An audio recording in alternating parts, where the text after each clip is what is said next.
បាទសួស្តីមិត្តទាំងអស់គ្នាថ្ងៃនេះខ្ញុំមានទូរស័ព្ទ Vivo បាទវាជាប់កូដដៃបែបនេះបាទអញ្ចឹងយើងមើលរូបរាងវាតិចទៅបាទវាអញ្ចឹងហើយជាទូទៅ Vivo តើកាលណាជាប់កូដដៃអញ្ចឹងយើងចង់ឆែក model វាគឺយើងអូសកាមេរ៉ាបាទដែលនៅជ្រុងខាងស្ដាំដៃខាងក្រោមនេះបាទយើងអូសកាមេរ៉ាឡើងមកដើម្បីថតរូបប៉ុស្តិ៍ទៅបាទខ្ញុំឧទាហរណ៍ថតមកប៉ុស្តិ៍អញ្ចឹងទៅហើយយើងចុចទៅលើរូបដែលយើងបានថតបាញ់មិញហ្នឹងបាទនៅប្រឡោះខាងឆ្វេងដៃកន្លែងនេះយើងចុចទៅយើងឃើញរូបមិញហើយយើងប៉ះលើរូបទៅយើងនឹងឃើញមាននៅខាងលើនេះវាមានប៊ូតុងទូចមួយមានអក្សរ I ហើយរង្វង់មូលគូសពីក្រៅហ្នឹងបាទយើងចុចទៅយើងនឹងឃើញព័ត៌មានលម្អិតអំពីរូបភាពដែលយើងបានថតបាញ់មិញហ្នឹងបាទគេប្រាប់ថាឧបករណ៍ដែលប្រើសម្រាប់ថតរូបភាពនេះគឺ Vivo 1906បាទបងប្អូនយក model Vivo 1906នេះទៅវាយនៅក្នុង browser Google បាទបងប្អូននឹងឃើញខាង Google ប្រមូលព័ត៌មានមកប្រាប់ថាទូរស័ព្ទ Vivo នេះគឺ Vivo Y11 បាទ Y11 អញ្ចឹងនៅក្នុងវីដេអូនេះខ្ញុំនឹងនាំបងប្អូនទៅមើលពីរបៀបដោះកូដដៃរបស់ Vivo Y11 នេះតាមរយៈកម្មវិធី Unlock Tool បាទអញ្ចឹងតោះបងប្អូនយើងទៅមើលនៅលើអេក្រង់កុំព្យូទ័រណាបាទអញ្ចឹងយើងបើកកម្មវិធី Unlock Tool យើងមកកម្មវិធីបើកចេញមកហើយអញ្ចឹងយើងបំពេញឈ្មោះហើយនឹង password របស់យើងចូលប្រឡោះនេះឲ្យបានត្រឹមត្រូវទៅហើយយើងចុច login ទៅបាទ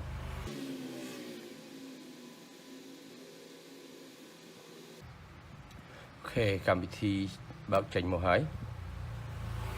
អញ្ចឹងយើងចុចលើប៊ូតុង Vivo ទៅបាទហើយយើងនៅប្រឡោះ search model នេះបាទយើងវាយឈ្មោះ model មក Y11 មិនអញ្ចឹងណាបាទហើយយើងចុចទៅនេះ Y11 មាន2គឺ Y11 ធម្មតាហើយនិង Y11S បាទហើយ Y11 ធម្មតាខាងលើហ្នឹងគឺត្រូវរបស់យើងនឹងឯងគឺ Vivo 1906អញ្ចឹងយើងចុចលើនឹងទៅហើយយើងមើលមកប្រឡោះមុខងារដែលឲ្យយើងប្រើសម្រាប់ការដោះកូដហ្នឹងយើងមាន Erase FRP Factory Reset Save Format បាទឥឡូវយើងមើល3ខាងលើហ្នឹងសិនចុះបាទ Erase FRP នេះគឺ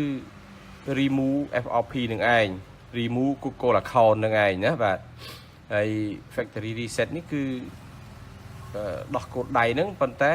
វានឹង reset បាត់ដោយទាំងរូបភាពណាវីដេអូឯកសាររបស់ម្ចាស់ទូរស័ព្ទបាទចំណុចខាងក្រោមនេះ save format នេះមានន័យថាវាដោះកូដដៃដែរប៉ុន្តែវារក្សា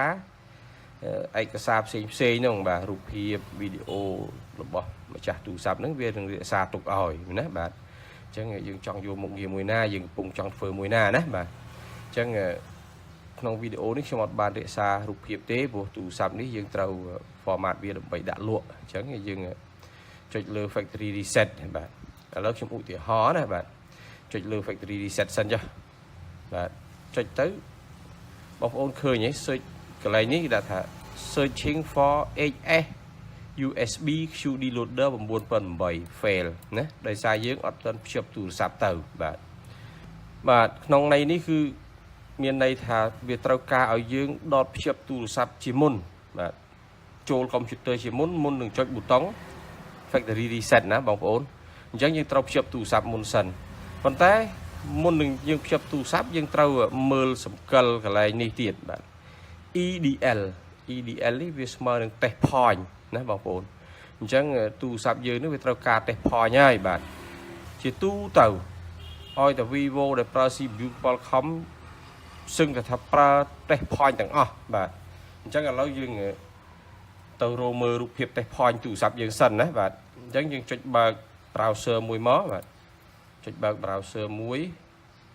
ហើយនៅប្រឡោះកន្លែង search Google នេះយើងវាយ model ទូរស័ព្ទយើងមកបាទ Vivo Y11 បាទហើយ test point bạn vậy chẳng tới vậy chẳng hãy bóng ôn cho enter tới bạn cố với những mô rụp hiệp mà ao dưới ngày rụp hiệp tiện trôn cho mùi những rụp hiệp tech point rụp bó model tù sạp dương để dương cái bông rô nâng bạn chẳng những khơi rụp hiệp mà chấm nuôn hãy bây dương trong khơi ở tràn chừng đi tiết nhưng chạy đưa bút tông email tới bạn chẳng dương thì ho thả rụp hiệp mùi na bạn dương trong vô rụp hiệp mùi na trong mở tới nó trong bị mục này tầm đòn tới bạn chẳng này rụp hiệp tech point rụp bó vivo vài đập mùi ní bạn nâu cái này ní miền này thằng nâu chrome nạp mỏ ná bạn chẳng dương nghĩa một hàng tù sạp dưới những đọc tù sạp dương tích tấu này thì ở lâu hàng tù sạp những dương bàn bọc sầm bọ vì được ở hỡi chẳng dương lật trường mò về mới này trường mò mới nâu bị chrome snap mò đi bạn là dương ta pong để drop nâu nâng snap mò này mới bạn ta bị chành mớ và một ôn khơi đôi rụp hiệp để khang cô để bạn bắt đầu ở giường chẳng đấy bạn cứ dương trao vô tầm biển nước một tầng kịch quăng pi đi chụp khía hay đọc đôi USB đó bạn chẳng tỏ dương ăn vật bìa bạn chẳng dương tầm lệ trang browser bảo dương cho sân chó là ngày hay dương tập ba bạn nó không cầm thì ăn lọ thua bỏ dương cho lưu device manager và đầm bay mở driver nó về để dương chụp tech point hết đọt đuôi USB đúng bạn chẳng driver tu sáp pelกับพวก dot code visual nóปลอนี่bạnปลอ port com and lpt นี่จำพวกtu computer laptop វាអត់មានចេញកន្លែងនឹងឲ្យស្រាប់ទេណាវាចេញនៅពេលណាដែលបងប្អូនភ្ជាប់ទូរស័ព្ទបាទចុច tech point ឲ្យដុតឌុយភ្ជាប់ទូរស័ព្ទទៅ computer ទៅកន្លែងហ្នឹងវានឹងផុសឡើងមកហើយបាទប៉ុន្តែបើ desktop ដូចរបស់ខ្ញុំប្រើ desktop អញ្ចឹងវានឹងចេញកន្លែងហ្នឹងមកចាំស្រាប់អញ្ចឹងវាងាយក្នុងការមើលណាបាទអញ្ចឹងតោះយើងក៏លេខមកមើលខាងទូរស័ព្ទយើងនេះបាទហើយយើងទាំងគិចជើង tech point ឲ្យត្រូវដូចក្នុងរូបភាពដែលគេបានផ្ដល់ឲ្យយើងទៅបាទហើយដុតឌុយ USB ចូលទៅបាទបងប្អូនមើលនៅក្នុង device manager បន្លោះ port com and lpt ហ្នឹងយើងឃើញមាន driver ទូរស័ព្ទយើងផុសឡើងមកហើយណាបាទ Qualcomm HS USB QD loader 9008 ឈរលើ com លេខរៀងទី7វាអត់ទៀងទេអាលេខរៀងទី7ទី6ទី5ទី10ទី20ទី50ទី100វាអត់ទៀងទេកន្លែងហ្នឹងណាប៉ុន្តែគាត់ថាបានជាអានហើយខ្ញុំអានបញ្ជាក់បន្ថែមតិចទៀតទៅថាវា com លេខរៀងទី7អាខំហ្នឹងវាអាចនៅលេខរៀងទី8ទី10ទី20ទី50វាទៅតាមចំនួនទូរស័ព្ទដែលបងប្អូនធ្វើច្រើនទៅយូរទៅមិនចេះបានធ្វើ Windows Computer ទេអញ្ចឹងវាកាន់តែកើនទៅអាលេខរៀងហ្នឹងវាមិនទៀងទេណាបាទអញ្ចឹងដល់ពេលវាស្គាល់ខំអញ្ចឹងហើយវាស្គាល់ driver ទូរស័ព្ទអញ្ចឹងហើយអញ្ចឹងយើងមកមើលកន្លែងនេះក៏ឃើញកម្មវិធី unlock tool របស់យើងវាទាញទូរស័ព្ទមកដែរគឺខំទី7 Qualcomm HS USB QD loader 9008ណាបាទអញ្ចឹងវាស្គាល់ហើយយើងទៅចុចប៊ូតុង EDL factory reset មួយសារទៀតទៅបាទខ្ញុំចង់ reset អញ្ចឹងមិនចង់ទុកឯកសារអីទេណាបាទអញ្ចឹងយើងចុចផាច់បាទ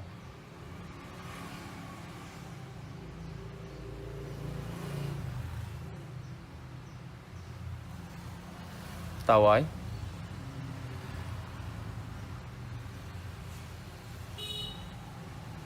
formatting user data erasing FRP អូខេអស់ហើយបាទនេះបងប្អូនមើលលទ្ធផលទៅយើងរៀនអានអានឹងផងណាបាទ formatting user data អូខេមានន័យថាសម្អាត user data បានសម្រេចហើយ erasing FRP អូខេអញ្ចឹងមានន័យថាមួយប៊ូតុងនេះដាច់ទាំងកូដដៃដាច់ទាំង Google account តែម្ដងណាបាទអញ្ចឹងតោះយើងមកសាក់លបងបើកទូរស័ព្ទយើងមើលណាបាទដកឌុយចេញទៅហើយយើងភ្ជាប់ថ្មឲ្យទៅវិញទៅ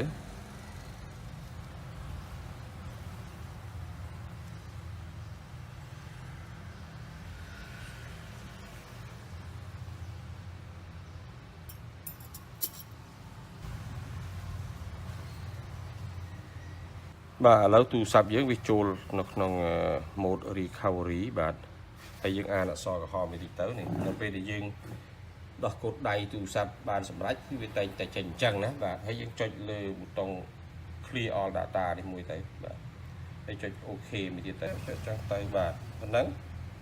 ទៅវាកំពុង clear ទិន្នន័យទាំងអស់ហ្នឹងហើយចាំវាតិចទៅបាទ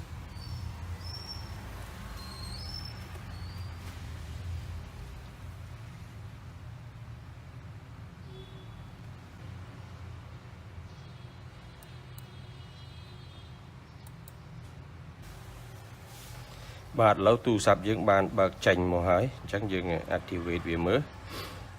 បើតាមកម្មវិធីបង្ហាញមិញគឺថាមួយប៊ូតុងហ្នឹងដាច់ទាំងកូដដៃដាច់ទាំង Google account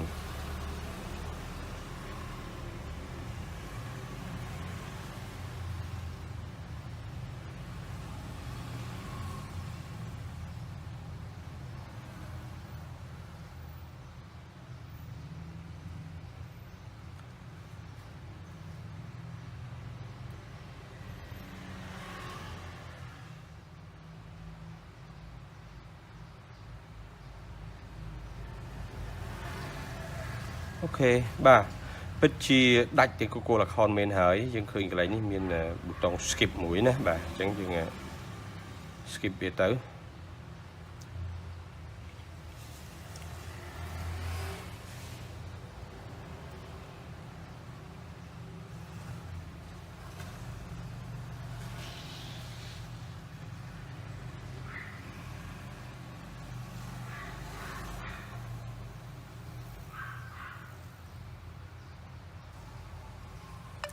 អូខេអញ្ចឹងការដោះកូដទូរស័ព្ទ Vivo Y11 របស់យើងតាមរយៈកម្មវិធី Unlock Tool គឺប៉ុណ្្នឹងឯងបាទហើយសូមបញ្ជាក់បងប្អូនតិចចំពោះ Vivo model ដទៃទៀតដែលប្រើ CPU Qualcomm បាទបើយើងចង់ Unlock កូដដៃវាតាម Unlock Tool ឬក៏តាម tool ផ្សេងទៀតនោះគឺយើងត្រូវការ test point ដូចគ្នាក្នុងចំណិននេះគឺมันមានវិធីផ្សេងក្រៅពី test point ទេណាបងប្អូនអញ្ចឹងបងប្អូនឆែកទៅឲ្យតែដឹងថាវាជា Vivo ដែលប្រើ CPU Qualcomm គឺត្រូវតែ test point បាទអូខេអរគុណសម្រាប់ការតាមដានទស្សនារបស់បងប្អូនបាទ